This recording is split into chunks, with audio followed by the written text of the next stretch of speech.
Good afternoon, everyone. Thank you for attending today's webinar, SDOH Turns the Corner in 2019, Lessons and Expectations for 2020. Before we begin, we wanted to cover a few housekeeping items.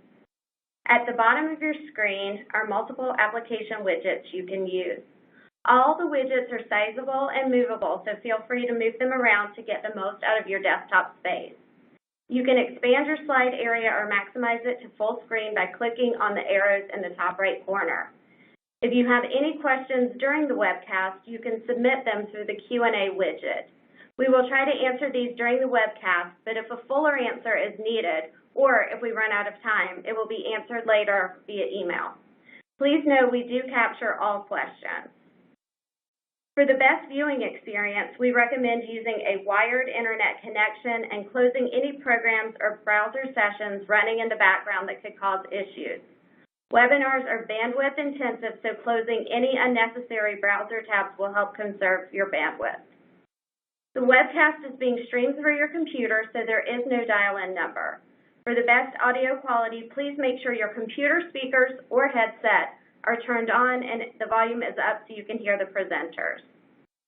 Some networks cause slides to advance more slowly than others, so logging off of your VPN is recommended. If your slides are behind, please push F5 on your keyboard and it will refresh the page. You can find additional answers to some common technical issues located in the Help widget at the bottom of your screen or the Troubleshooting Guide in the Resource Center. An on-demand version of the webcast will be available and sent to your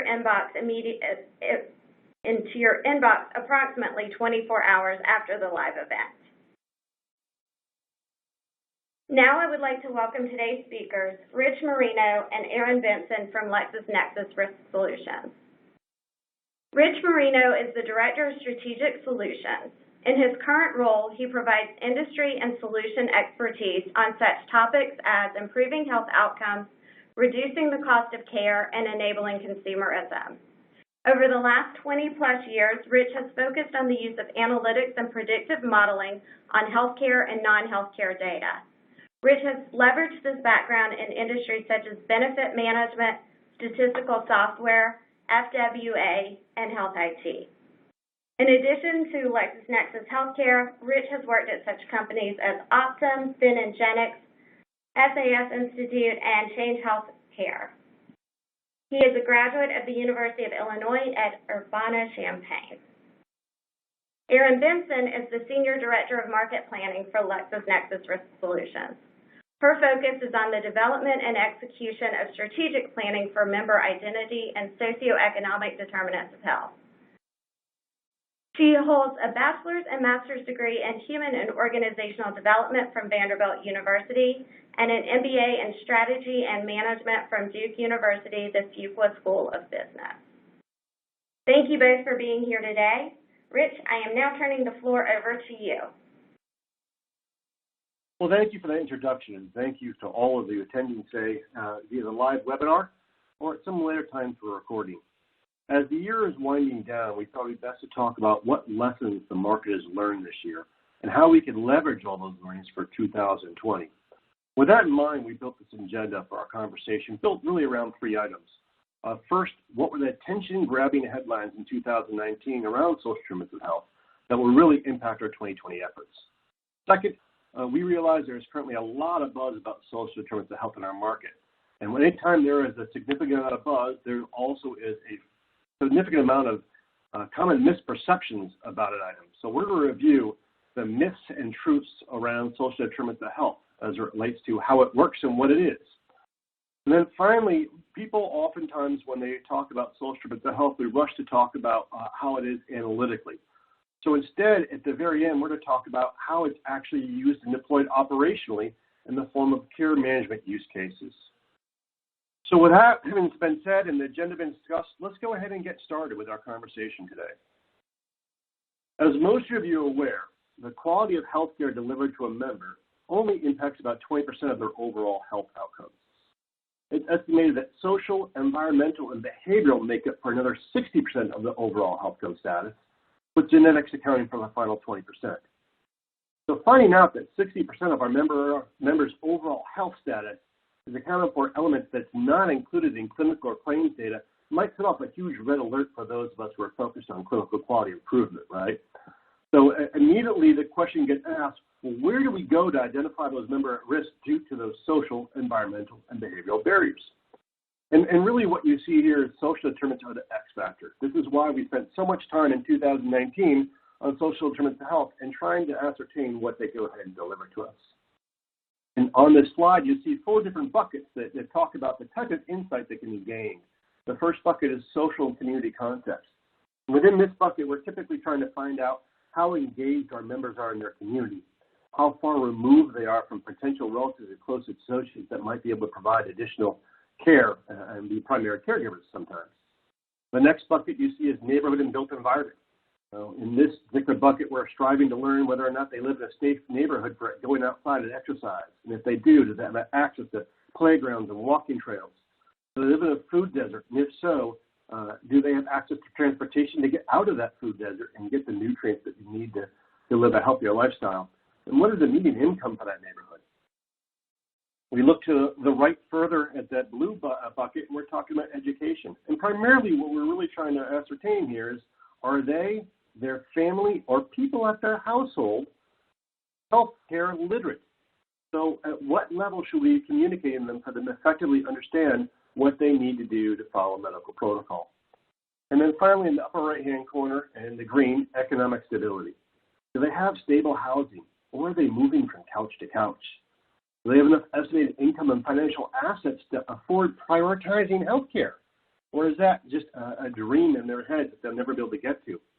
If they don't have that financial stability, do their relatives or their household have sufficient financial resources to assist? It might be that your individual member barely has any income at all, but if they live in a household with a spouse that is making well over 6 figures, that changes your view tremendously. And is there evidence of a precipitous decrease in income due to such things as unemployment, bankruptcies, liens, judgments, etc., that could lead to an exacerbation of chronic conditions? So these are the questions that we looked to answer in 2019. And we're now going to pivot to what is it we learned from trying to find these answers to these questions and how it will impact 2020. So what you see in front of you is a bunch of different headlines that really, I would say, grabbed our attention here at LexisNexis Risk Solutions Healthcare Division. That's a long phrase, I know. In the first bullet here, or the first in bold blue, you'll see that according to research that was highlighted in a recent Forbes article, when social conditions for people improve, so does their health. Now, this may seem fairly intuitive and obvious, but it's a validation that efforts to improve social conditions lead to an improvement in health outcomes. It validates the investments, the time and resources that we spend trying to align services to remove these barriers. The second one that really grabbed a lot of attention was research by AmeriHealth Caritas on a Medicaid population, which revealed that members who received community-based resources that address screenings and preventative medicine led to over 26% drop in inpatient hospital admissions. I want to repeat that. By involving community-based resources to make sure screenings and preventative medicine was delivered, it led to a 26% decrease in inpatient hospital admissions. That is fantastic for so many different reasons. Not only improving health outcomes, but certainly, taking a look at clinical quality metrics, which we'll discuss a little bit later on during this webinar. We also see in the next highlighted section that SDOH should be treated with the same, and we'll discuss it really on the next slide, that social determinants of health, there's so much conversation about it, and when we talk about what it actually is, there is some sensitivity to it. And what you will see is that we should treat it with the same degree of sensitivity and ethics as we would if this was PHI, or healthcare claims information. Finally, we go to the next one, and we'll find out that health plans such as Florida Blue, who's referenced in the article, are increasingly seeing the value of embedding social workers into their care management programs, which leads to an alignment of appropriate social services that could use to be overcome socioeconomic challenges.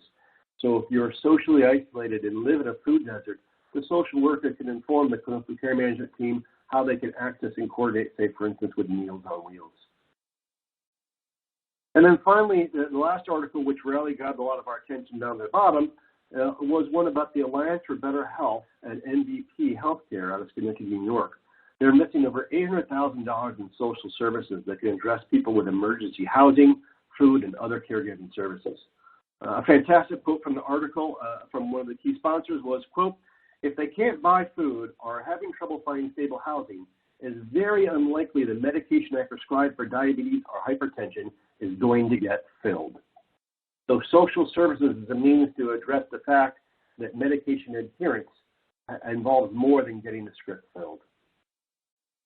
This brings us to the first poll of our webinar. Will addressing social determinants of health be a priority for your organization in 2020? If you could click on the first item, yes, it's a priority and will continue to be in 2020. The second one, yes, it wasn't this year, but will be in 2020. Third, no, but it should be. Or fourth, other. And we'll give you a minute to fill this on out and take a look at the results.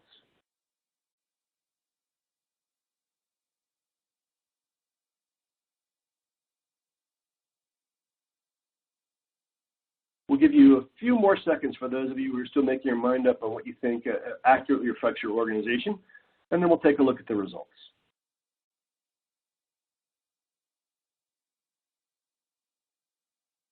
Okay, hopefully enough of you have had a chance to go ahead and read this and respond. Let's go ahead and see what you said. So over 2/3 of you have indicated that it is already a priority and will continue to be next year. And that's outstanding news and is reflective of what we're seeing in the market. There's a tremendous amount of buzz and a tremendous amount of effort to figure out how we could deploy this. The second biggest bucket was it wasn't this year, but will be in 2020. So obviously between the two of these, we're talking over 3/4 of you are either currently working on social determinants of health or plan to in 2020. Thank you for sharing that information. So before we went to the poll, we talked about a little about one of the major attention-grabbing headlines had to do with how to treat social determinants of health data. Now, there's been a tremendous amount of buzz about the use of it, and there's also a tremendous amount of sensitivity to what this information is. Oftentimes, when we talk about the economic stability or financial stability of an individual, we're talking a lot about what their estimated income might be. We might be talking about their family members. Many of them might have had misdemeanors and felonies and how that might lead to adverse medical conditions and problems with them being able to improve their health care. There's a tremendous amount of information which seems like it should be rather sensitive. So a collaboration got together, sponsored by EHI. In this collaboration, our consortium of stakeholders included EMR vendors, university teaching hospitals, other vendors that supply social determinants of health data. You had health plans, and you had organizations both such as AHIMA and HIP, all got together and decided that the data that is used for social determinants of health should be treated just the same as if you were working with clinical data. So when you use this information in a health plan scenario, for instance, you could see the 5 different use cases which were approved by this consortium as essentially a stake in the ground saying this is how we should use the data, this is how we treat it. So obviously for care coordination, for recognizing health and wellness risks, like who would be beneficial, who would benefit from health outcome strategies and interventions, as well as invitation to participate in wellness based on the severity of their particular challenges. How to assess with frequency and density, and we'll get into this a little bit later in the presentation, where your health, social, environmental, and behavioral challenges exist, and which locations with what frequency would suggest that we should build or align with existing social services. How do we measure the impact of these programs? And finally, how can we customize health services intervention for particularly at-risk and chronic members?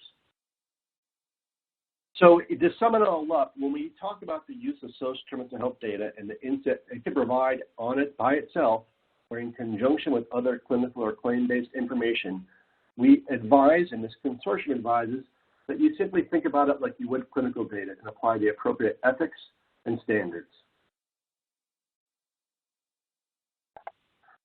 So with that, I will turn it over to Erin to start discussing how to debunk some of the common myths we've seen out there about social determinants of health. Thanks, Rich. It's been really exciting watching the use of social determinants of health evolve in the industry, and I love a lot of the headlines you went through. I was also thrilled to see so many healthcare organizations aligning around the ethical principles to guide their use, because I know that's something that's really important to the everyday consumer, as well as to making sure we get the most value out of social determinants of health insights. So last year around this time, we discussed some of the myths and truths that were associated with finding those meaningful insights in social determinants of health data. And while some of those myths continued to persist in 2019, we also saw some new ones. So I wanted to take this opportunity to discuss 5 of the most common myths that we see. But before I do that, we have another poll question for you all. And this poll is a little different than the other ones because it's more of a knowledge check question to see how much everyone already knows. So for this question, one of the statements below is true, and we want you to mark which one you think it is. So is it true that a single social determinant of health attribute can be used to predict health outcomes? That social determinants of health also determine a patient's behaviors? That social determinants of health data should be combined with clinical data? Or all of the above true? And we'll give you just a few seconds to respond to that.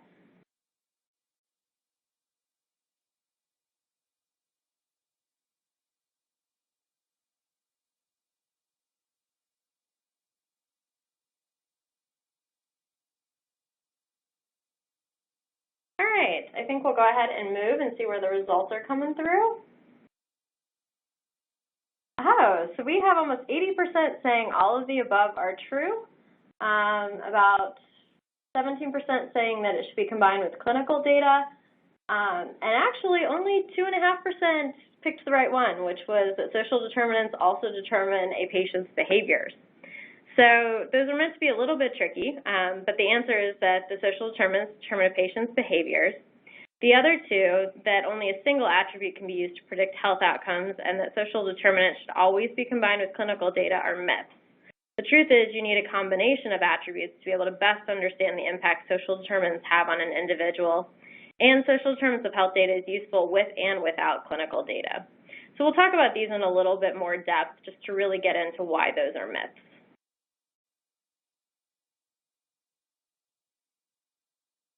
So the first myth we'll discuss is that socioeconomic data or social determinants of health data is just more noise in an already data overloaded world. You may have heard this before if you've joined our webinars, but I like to start with this one because it's important to understand why we're putting such an emphasis on social determinants of health data. The National Quality Forum, the CDC, and the World Health Organization have all acknowledged the impact and importance of addressing social determinants of health.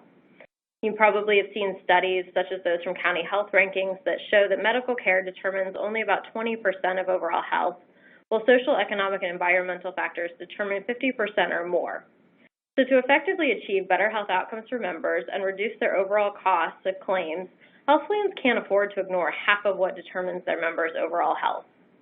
Living in an era of big data, what is key is finding ways to reveal scores or health alerts to care managers in succinct, efficient ways, even though a lot of data is being used behind the scenes in predictions and models to form those conclusions. That's how these social determinants insights become meaningful and not just more noise to sift through. We'll walk through an example related to medication adherence scores based on social determinants of health later in this webinar. The second myth is that examining only individual socioeconomic attributes about a person will allow you to make accurate predictions about a member's overall health. The truth is that focusing on an individual attribute rather than the combined picture can be misleading. I like to use the analogy that it's like eating the individual ingredients of a cake and then expecting it to taste like the cake itself. The results are really different. So when you're predicting risk and personalizing care management, it's crucial to view a person holistically across multiple categories of social determinants ranging from social and community context to economic stability and education to neighborhood and built environment. Any attribute on its own is not enough to develop an accurate risk understanding, but by using a combination of relevant attributes, a more complete picture emerges. So here's an example to illustrate that. Low income, as we mostly know, is that it correlates a lot with poorer health outcomes.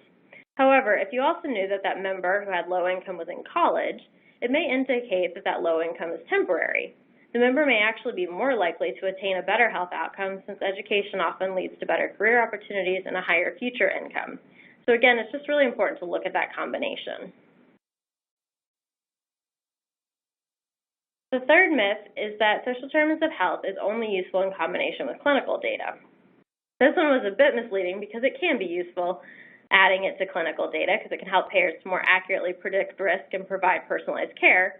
But even in the absence of clinical data, if all you have is socioeconomic data, it can prove to be useful. For example, it can more accurately predict risk based on total costs than traditional age-gender predictions alone, and it's been shown to sometimes be more accurate or just as accurate at predicting readmission risk than those based on clinical models. Outside of risk prediction, social determinants data informs care plans in ways that clinical data can't by pointing out the barriers each individual may face to following care recommendations. It's important that care plans include recommendations that are affordable, easily accessible, and understood, so that members will be able to follow those recommendations. The fourth myth out of the 5 that we're going to describe is one we have seen emerging this year, which is that addressing social determinants of health is too expensive for healthcare organizations, and they don't think that they'll get a good return on investment. In reality, the United States spends more on healthcare than any other country in the world, even though Americans' life expectancy is average at best. A key difference between the U.S. and many countries is that we've not historically focused on care outside of medical care. This means that addressing social determinants is a critical key to lowering overall healthcare spending and improving health outcomes. It's true that value-based care requires an enhanced approach to delivering care that requires different skills than traditional medical care currently covers. Organizations might need to hire additional staff, such as health coaches, or train existing staff to discuss potential social determinant challenges with members and connect them with internal programs or community resources that address those challenges. They may also need to provide funding to some of these community resources to support their efforts, like providing funds to stock food pantries. However, these costs to address social determinants can ultimately help payers to reduce the overall cost of claims they pay out by helping members to be healthier and prevent conditions from developing or worsening. For example, connecting members with ride-sharing programs so that they can make it to their doctor's appointments or to the pharmacy to pick up their medications may prevent much more costly hospital admissions.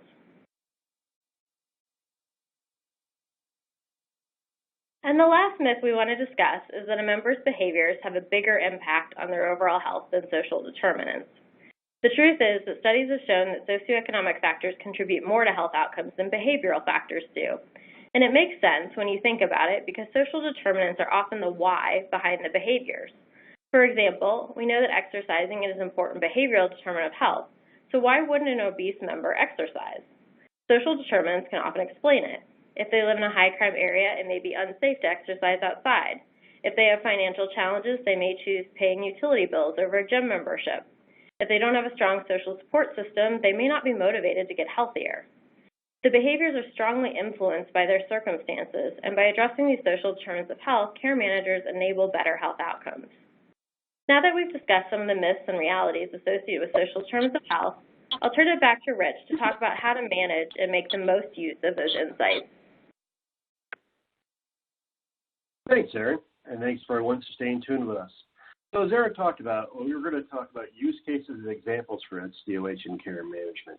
And I want to start this by talking about what we basically saw in 2019. So right now we see turning potential into value where we've been. Essentially what many social determinant health projects have gone is a 3-phase approach. The first one is to do some type of risk stratification at the member level. Now, depending upon the specific modeling target, so whether it's for a chronic condition or whether it's for instance, someone who might be a frequent flyer, whatever that target might be, the clients, or I should say health plans out there, have looked at deploying social determinants of health attributes or detail level information that they could combine with clinical and claims data to try and predict that and find out who's at risk. And sometimes they utilize scores that are built specifically only on social determinants of health data. A good example of this is a readmission score. Many people are measured by a 30-day readmission, and for a lot of health plans, getting clinical data within 30 days of the discharge into the claims warehouse where it can be analyzed is sometimes problematic.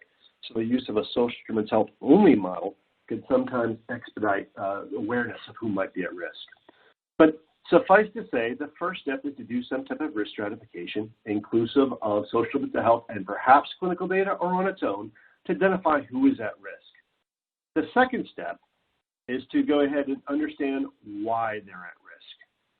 So this is trying to figure out, okay, we know that this person is likely to show up more than 3 times at the emergency room in the next 12 months, qualify as a frequent flyer. Why is that?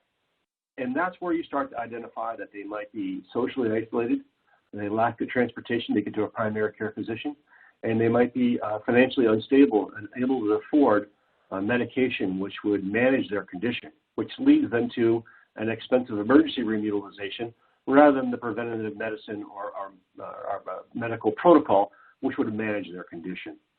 So that why is very important. The third step, now that the social determinants of health data has provided us that insight, is let's take a look broadly at all those individuals and let's find out all the whys. What are the why reasons that prevent a member from being able to manage their care effectively? And now let's stack rank those based on frequency and density. So where are these at-risk members? And within population centers, what are the top risks? And let's see if we can align those with some type of social service through our care management department that can alleviate that. Now, if that sounds like a daunting and long-term plan, you're not alone. Oftentimes what we've seen in 2018 and 2019, this third step finally led to basically paralysis by analysis. It's led to a new way of thinking. Delivering ROI through projects while building out your entire population health strategy tends to be where people are going right now. So the first step is to think globally. When I say think globally, I'm talking about the message we just discussed. Let's find some particularly at-risk populations, let's understand why they're at risk, and let's build out a 3-year roadmap on the social services that we need to go ahead and deploy. Whether we're going to build those out on our own because we have a population center with frequency and density enough that makes sense for us to make those investments, whether it's we align with community and social service bases already there, partner up to make that a sustainable project, or we sit there and say, hey, this is going to be in the third phase, where we're not quite sure how we're to solve it, but we're going to continue to think about that as we deploy on the first 2. That's what thinking globally is and how you develop a long-term plan. But as you can see in step 2, act locally. Now, just about every health plan out there already, you might not call it, but already has some type of project, program that addresses social determinants of health. Some of these might be non-emergency transportation, as Aaron alluded to earlier, providing transportation to get people to their primary care visits, to take them to go get their lab done, right? Or to get them to a clinic, or even a CVS or a Walgreens so they could go ahead and get their flu shots. The idea is to start not only taking taking data and applying it to allow you general population trends, but let's pick very specific targets like housing, like transportation, where you already have an asset in place. Maybe you have some housing waivers or refer people to temporary emergency housing. Let's target that in our modeling so that we say within a certain geography, show me all the at-risk people who, one of their top reasons that they're at risk, the whys, if you will, are that they're lacking transportation or they're lacking stable housing. This allows us to take advantage of pipelines already built. The analogy I like to use is, are you buying a brand new house on a subdivision that basically is just being built right now and you choose that model home and you hope to get that built in the next 8 to 12 months? Or are you buying a house that's already been built and used and lived in and you're the second owner? It already has city water, it already has plumbing, it already has electrical and utilities already set on up. You could just frankly turn on the lights and start using those existing pipings.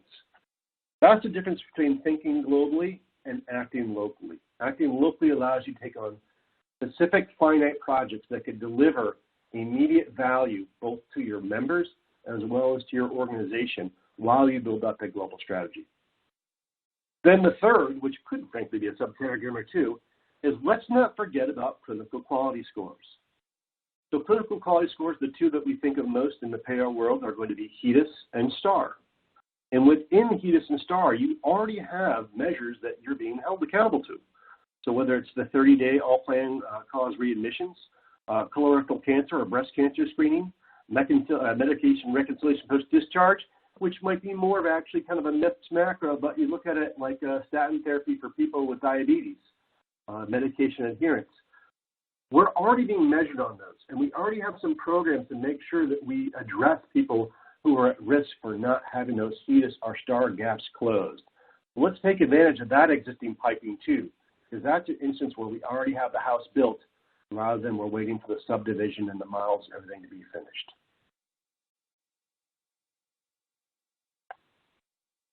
So I talked about clinical quality scores. I want to spend a moment talking about how this is really becoming a larger and larger target for use of social determinants of health programs.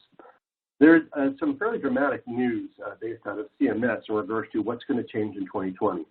And what's going to change in 2020 is that starting on January 1st, populations that enter through health insurance exchanges, whether it's healthy.gov or whether it's through any of the state insurance exchange businesses, basically anyone who's getting insurance through an Accountable Care Act exchange is going to have their health care measured by STAR. So the same if it was Medicare. And that's a fairly new development because prior to 2020, so this year and previously, we'd have a little bit of a different view. So down below now you can see some of the different view based on your lines of business. Traditionally, health insurance exchange kind of fell into a bucket with the rest of our commercial insurance, whether it's individual or employer-based, with a particular emphasis on HEDIS. Now you can see in that next bar where there'll still be some of us who are still lumping it and have automated reporting on HEDIS. We now have to go ahead and evaluate it based on CMS STAR program. Medicare has always been based on STAR, whether it's Sup or Advantage.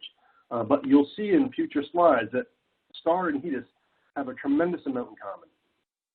Now, 42 of the 50 states specifically use HEDIS by NCQA to measure the quality and effectiveness of managed Medicaid. And conversely, for those of you who are managing prescription drug programs in addition to your health plan operations, there are 4 domains within STAR specifically focused on the prescription drug programs. So in a moment, we're going to go into those different programs and into those different, the HEDIS and STAR, and discuss how social determinants of health can make an impact on those, and hopefully how you could leverage existing resources you have aligned for those measures to leverage the insight gained through social determinants of health. But before we get into that, that takes us to our next poll, or at least I thought I did. I take that back. Apparently we are not there yet. I've got one more slide to go, so bear with me. I talked for a moment that there is a lot of similarities between HEDIS and STAR. On this slide, what you can see in the black and gray are the 3 measures or buckets of measures from HEDIS. Our process measures, our patient experience measures, and our outcomes measures. We're talking process measures, we're really talking about screenings. This is the preventative medicine, and you can see it has a weight of 1. So it's important that we make sure from a preventative standpoint that people get in for all the eligible screenings, and you can see some examples of them from example 1, 2, and 3. The next one is the patient experience measures. And frankly, we could just say this is CAPS. This is the satisfaction surveys about providers as well as the health plan to understand the quality of data you're delivering. Now, in managed Medicaid and in commercial, it's incumbent upon the health plan to go ahead and deliver these surveys. And then Medicare, that is done specifically through CMS. There is differences in how often between Medicaid and commercial, however, that you send out those surveys. So that's what HEDIS is. Now, STAR, you can see below, has 5 domains, or 5 categories, if you will, rather than the 3 from HEDIS. But you can see that 3 of those domains very closely resemble what we saw in HEDIS. And there's a reason for that. When you're talking about staying healthy, when you're talking about managing chronic long-term conditions, when you're talking about member experience, you're really talking about the same 3 categories we talked in HEDIS. In fact, if you look at some of these measures, they literally reference NCQA HEDIS. So there's a tremendous amount of overlap that regardless of what type of line of business that you're managing, that you still have to manage to. And when we talk about trying to identify who is at risk for not coming in for a breast cancer screening, when we talk about who is not likely to respond to a satisfaction survey, or we're trying to understand why someone might not be likely to participate in their comprehensive diabetes control program. This is the type of information that not only who's at risk, but the why that social determinants of health can really provide a lot of insight on. Now, in a moment, I'm going to show you how some of this insight could go ahead and provide it, and show you some use cases of the impact of utilizing social determinants of health and these clinical quality improvement programs done. But earlier, I alluded to a poll that I mistakenly said get ready for, and it is now finally time for that poll. So, are social determinants of health solutions part of your HEDIS and STAR ratings improvement strategy? You could select either A, yes, B, no, C, not yet, but it will be next year, or D, other. And we'll give you all a few minutes to respond to us and let us know if you've considered this particular use of social determinants of health, the clinical quality improvements for HEDIS and STAR ratings.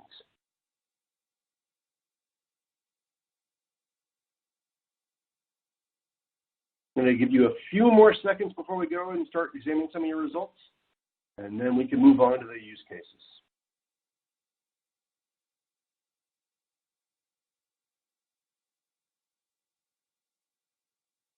Okay, let's look at some results. So, just over 1/3 of you said yes, you are already utilizing social determinants of health as part of your overall HEDIS and STAR ratings improvement strategy, and that's outstanding news.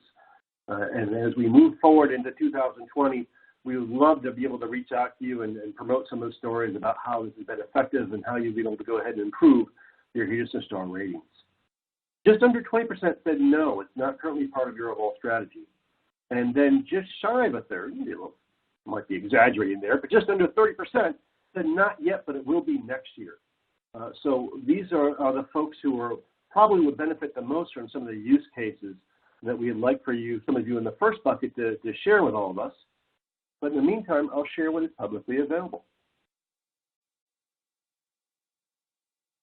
So why do you care? Why should people go ahead and want to deploy some of these complex strategies? So there's basically rolls out to 3 different reasons why you should care: improving health outcomes, financial bottom line, as well as your competitiveness. Apologies. So improving health outcomes. What you see on the far left is a use case by Humana that they did on a Medicare Advantage population that spanned just shy of 2 million lives. What they did is they decided to go ahead and build an alternative contract serving this population specifically built on HEDIS scores. On STAR scores. So the measures were part of the risk contract included in that. So it would specifically make sure that the physicians that were included in this had to go ahead and not only provide information on these particular STAR scores, but were equally being rewarded for the improvement in these particular scores. And as a result of that, Humana got exactly what they want out of it, right? The expected performance is what the alternative contract was specifically designed to do. It delivered 11% increase in colorectal cancer screenings, a 10% increase in breast cancer screenings, and really importantly, a 7% decrease in readmissions. So fantastic news and a fantastic way to build an alternative contract strategy that led to improved health outcomes. Now the second bucket here we have is financial. And really, you can see the link down below financial for what this story was. But a health plan had about 100,000 members being evaluated by HEDIS. And for a health plan about that size, each quality measure would mean around $17 million in reimbursements from federal or state agencies. So I put the quote in highlights. I'm going to read it to you now. You're not talking about a little bit of money. You're talking about what literally keeps the machine running. So this isn't a nice to have. This should be something that's part of an overall strategy to make sure that you're financially operating in the black. And finally, competitiveness.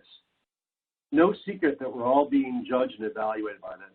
And health plans that could demonstrate good STAR or HEDIS scores allows them, A, to attract more business, whether it be national accounts or employer-based business or competing for Medicaid awards.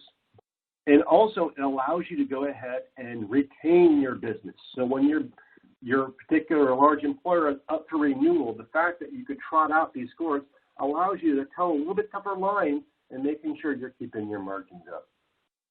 So there are 3 big reasons why you'd want to undertake a social determinants of health project to help your clinical quality improvements. That is to improve the health outcomes, to improve your finances, and to make sure that you're more competitive out there in the marketplace. So that's the reason why you'd want to do it. Now let's talk about an example, a little bit hypothetical based on a true story, a story about Larry and Bill. So what you see are two gentlemen who are 67 years old. They both live in rural locations. They both recently re-enrolled in their health insurance. And it appears that they're pre-diabetic and have COPD. Now, based on the clinical information we have about Larry and Bill, we would evaluate them the same, probably put them in the same type of intervention strategy and expect the same type of outcomes. But that's not just the case.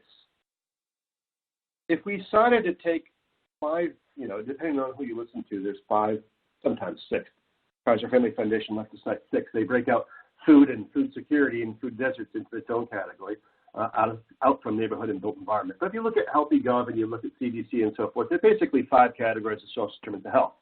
Health and access to health care, economic stability, education, social and community context, and neighborhood and built environment. We showed earlier the clinical view of Larry and Bill. Now, if we surround a social determinant of health view from these 5 different buckets about them, our view of them might change dramatically.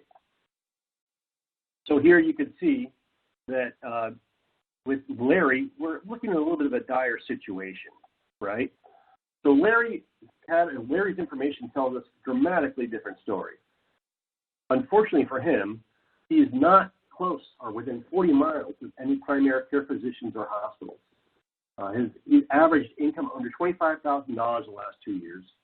He doesn't have any post-high school education, and neither does his family. He lives alone.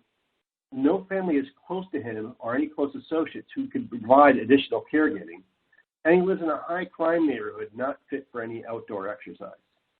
Conversely, Bill, who looked the same clinically, lives within 10 miles of hospitals and primary care physicians. Has averaged over $200,000 a year the last 2 years, holds a postgraduate degree, and his family, all 4 members, have 4-year degrees, and lives with a spouse and has 5 first-degree relatives within 10 miles. I call this the nag circle. If they're not providing actual daycare, actual primary care, they're at least nagging you to make sure that you are taking your medicines and getting them refilled and going to follow up on your preventative care.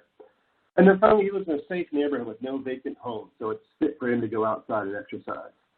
So surrounding the clinical view with the view augmented or supplemented through social determinant of health tells us very different stories about the severity and challenges in managing the health outcomes of both Larry and Bill. So how does this play out in the real world? Well, I'll tell you a story about a particular health plan who wanted to go ahead and increase their star ratings. You can see right here, it was about bone density scanning. The plan had identified it wasn't getting their desired results in this bone density screening measure. And they identified women who were eligible for this particular screening, who should be having it for preventative care, but weren't due to problems with transportation getting to screenings. So they invested in a mobile ultrasound machine that they could literally take to the member. Now, as a result of these actions, they were able to increase their star measure for bone density screening by 0.5 point. That may not seem like a lot, but that 0.5 point led to $8 million in extra federal funding. So I will repeat that again. A 0.5 point increase on this one measure led to an $8 million in extra federal funding from, frankly, an only $10,000 investment in the mobile ultrasound. So the results from a clinical quality perspective, as well as the results from a financial perspective, can be significant. Now, there's also results that can be gained for those of you who are managing prescription drug programs in your health operations in that as well. Earlier, I talked about HEDIS and STARS and how 3 of the STAR domains relate directly to the 3 HEDIS categories. There's an extra 4 STAR domains associated with prescription drug programs. And where we see the most bang for the buck in regards to social determinants of health is in the bottom left quadrant right there, drug safety and accuracy pricing details. Within that, on the right, you can see the various measures that fall in that particular domain. Now, social determinants of health isn't really going to help make sure that within the various indices that you're providing accurate drug prices. But when you talk about medication adherence for diabetes, medication adherence for hypertension, medication adherence for cholesterol, right? And then finally, medication therapy management program for completion rate for a comprehensive medical review. So basically getting your members to a physician or to a dispenser to go ahead and evaluate and discuss the entire therapy, the program, what needs to happen, the reactions to drugs, and so forth, and make sure that occurs. That could have social mental health could have a significant impact. Now, when you look on the far right, prediction models, the first three are fairly easy to figure out how we would do this, whether we utilize social mental health with clinical information or social mental health alone by itself. You want to go ahead and predict who is likely to be medically adherent and who is not. Oftentimes in building such models, what you're really going for is to try and predict who is likely to at least get 80% of their prescriptions filled. And for those who are at high risk or moderate risk, there is a real chance to identify why, and if it's such a thing as transportation, move them to prescription mail order drugs, or to get them transportation to the pharmacy to go ahead and meet with the pharmacist.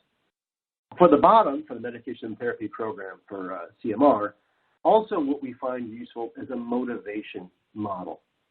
Now, motivation model in this particular use case is who is likely to come in on their own, who is moderately likely or moderately at risk, and who's highly at risk. And for those in the middle and moderate, it's not that hard an effort to take a look at which ones and why. And if we could solve one particular socioeconomic challenge which would preclude them from coming in, that's not a hard day's effort to make sure that we, A, improve their health outcomes, and B, collect the benefit of improved clinical quality programs. We also find that motivation score to be exceptionally useful when we talk about the breast cancer and colorectal cancer screenings. So anytime you're trying to ascertain who might come in and participate in these screenings on their own and who might need some additional help, the motivation score is quite useful. So having gone through that clinical quality use case now, I'm going to turn it back to Erin to take us through some of the actual score use cases. Thanks, Rich. So since you pointed out that improving med adherence positively impacts star ratings and other quality measures, and I mentioned earlier that we want to look at predictive scores as a way to easily surface insights to care managers, I thought the best way to do this would be to look at an example of how a predictive score based only on social determinants can be utilized in a workflow to improve med adherence. In this scenario, we have 4 gentlemen of approximately the same age who've been prescribed medications for the same chronic condition.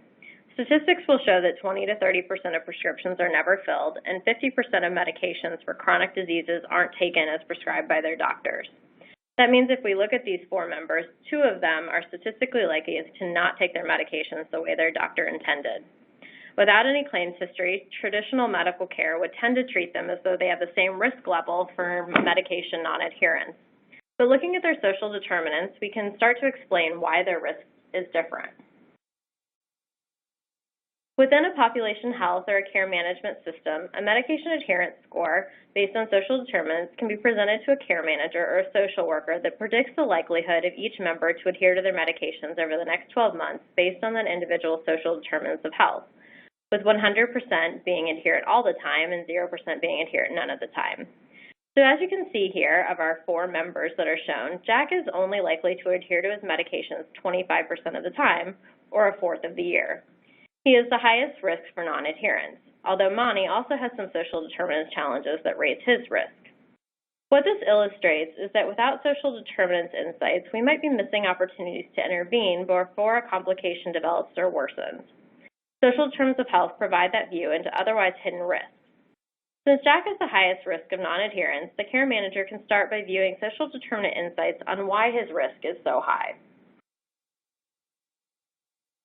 These drivers of risk provide insights into the type of care that Jack might need in order to take his medications as prescribed and achieve optimum health outcomes.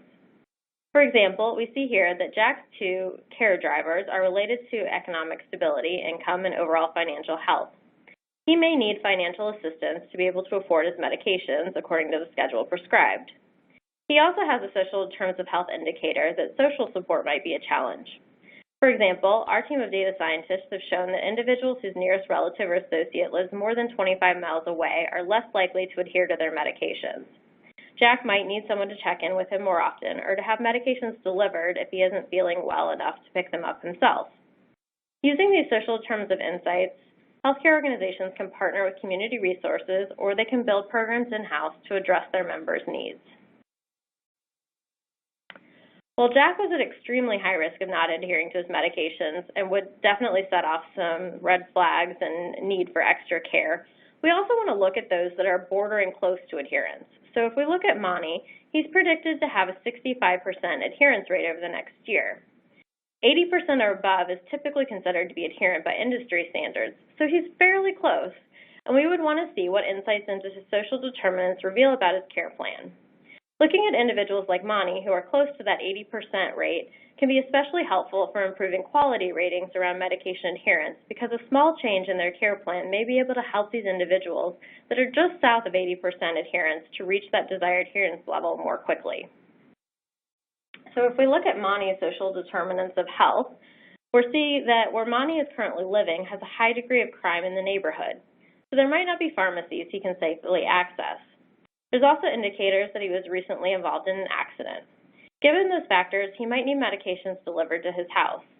He's also had inconsistent access to a phone, so he might be harder to reach with refill reminders. Asking him if he would like automatic refills delivered to his home could improve his chances of adhering to his medications. You'll notice that I mention asking Monty questions and then jointly determining the care plan with him. Based on the ethical use of social determinants of health that the eHealth initiative released earlier this year that Rich referred to, social determinant indicators should always be used to trigger quality discussions with the member so that care managers and members can jointly determine a course of action that will work best. We want to make sure the members remain active in their care. Social determinants just provide some additional insights to help them do that. So we now have one more poll question for you all. Medication adherence is just one health outcome that can be predicted using social determinants of health. We also have seen scores related to readmission predictions, motivation to care for one's own health predictions, and predicting risk based on predicted total costs. For our final poll, and it's a real poll this time, not a knowledge check, we want to know, does your organization use any form of health risk score based on non-clinical data like social determinants of health? Your possible answers are yes, we use health scores based on non-clinical data that is clinically validated, meaning it's been shown to correlate to health outcomes. Yes, we use health scores based on non-clinical data, but we haven't actually correlated it to health outcomes. No, we're not leveraging health scores right now or something other than members' claims data, and we are not leveraging any health risk scores. We'll give you just a few more seconds to respond.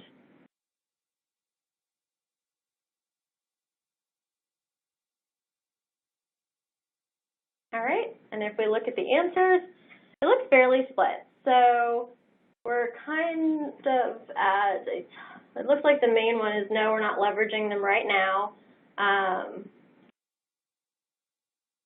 And then we have about 23% that are using them that have been clinically validated and 17% that haven't been clinically validated. But I think this is on the right track. We're seeing an increase in the number of organizations that are using scores to help really make that type of information useful for their members and particularly for their care providers that are working with the members. So as we near the end of our time today, I want to leave questions, so I'm going to skip to our summary. We've explored some of the ways social determinants of health were addressed in 2019 and the critical work that's begun around defining its ethical use. We started debunking some of the most common myths, and really to avoid falling into some of the pitfalls that are associated with those myths, we recommend organizations look for current, comprehensive, and longitudinal data that can be consistently linked to the individual member and provided in a standardized format. The information should be validated against health outcomes so that it isn't just more noise, and then packaged in a way that is easy for the care managers to use. By targeting the right members, this can help to lead to improved health outcomes for the members, drive expense reduction by reducing overall claims by keeping members healthier, and improve satisfaction of those members. The key to all of this is that action needs to be taken as a result of the social determinants of health insights you receive. Only if action is taken will social determinants insights have real power for change. We highly encourage the use of social determinants not only in predictive analytics to identify who is most at risk in a population, but also to address the individual member's socio needs, treating the person and not just their disease. Like last year, we continue to believe that social determinants of health is a game changer for the healthcare industry, and we see more evidence of that every day. We welcome continuing conversations you'd like to have on this topic, And now I'll turn it over to our moderator, Shannon, to open up the session for questions. Thank you, Erin. The first question that has come in is, what can a health plan do to help with pharmacy measures other than partnering with a community-based organization to help address SDOH?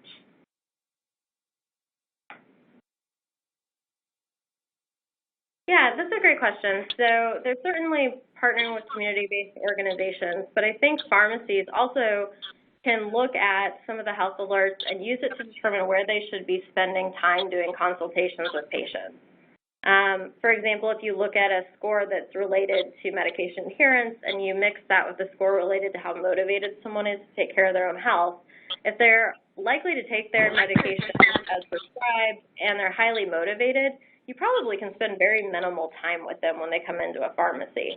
But if it's the opposite, where they're showing signs of low motivation and also high challenges to med adherence, that's where you really want to spend time explaining to them how to take the medications, getting them set up in the reminder systems that you might already have programmed, and really taking advantage of the in-house programs that you already have.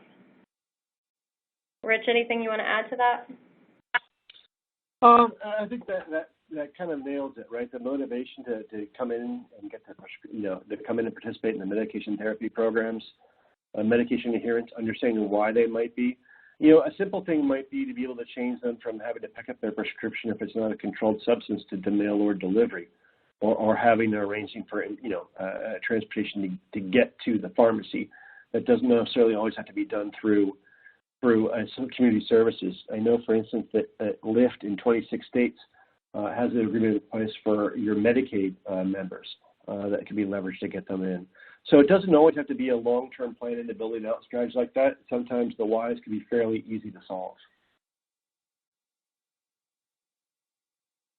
Thank you. I think we have time for one more question, so I'm going to throw out this one.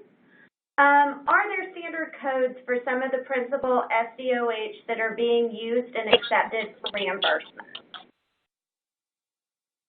Oh, boy, I had an answer for that right up until you said reimbursement. Obviously there are the ICD-10 Z codes out there, which can capture social health information.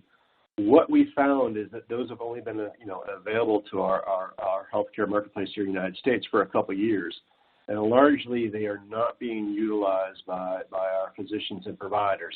There is occasional use of it. There's an entire market, though, to remind physicians to ask those questions and record them in clinical information. Now, to date, there hasn't been, that I'm aware of, and let me throw that huge disclaimer in there hasn't been a strong correlation between those and reimbursements.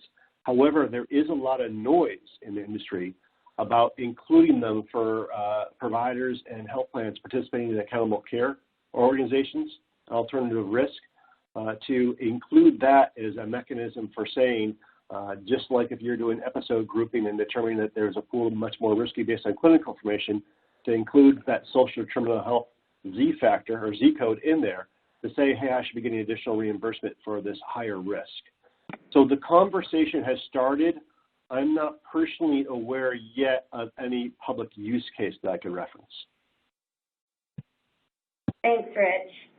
At this point, we are coming to the end of our time, so I do want to thank everyone for your time and attention during the webinar. We will be sending out an on-demand link within the next 24 hours where you can view this presentation at any time. For those of you who we did not get to your questions that are in the queue, we will follow up with you via email, so be on the lookout for that.